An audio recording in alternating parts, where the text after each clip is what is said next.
So Sowcarpet போயிருந்தபோது பார்த்தீங்கன்னா jewellery கிட்டு வாங்கியிருந்தேன். So அதை என்ன பண்ணுறேன்னா ஜுவல்லரிஸ் மேக் பண்ணி அதை வந்து தெரிஞ்சவங்களுக்கு சேல் பண்ணேன். அது ஒரு கான்ஃபிடென்ஸ் கொடுத்தது.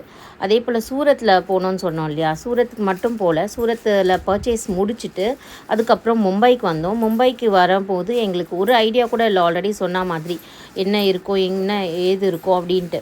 பட் ட்ரெயினில் ஒருத்தரை பார்த்தோம். அவங்க பார்த்தீங்கன்னா தேனியில் பெரிய ஷோரூம் வச்சுருக்கதா சொன்னாங்க பஸ் ஸ்டாண்டில். ஸோ அவங்கக்கிட்ட பேசிகிட்டு இருந்தோம், இது போல் நாங்கள் ஸ்டார்ட் பண்ணுறோம் அப்படின்ற மாதிரி.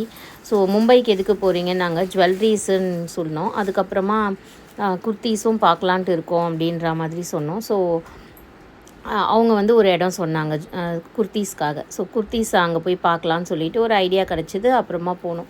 ஜுவல்லரி காலையில் 10 மணிலேருந்து 2 மணி வரைக்கும் தேடினோங்க. எனக்கு எதுவுமே செட் ஆகலை, கிடைக்கல. அந்தளவுக்கு நமக்கு தெரியாது இல்லையா.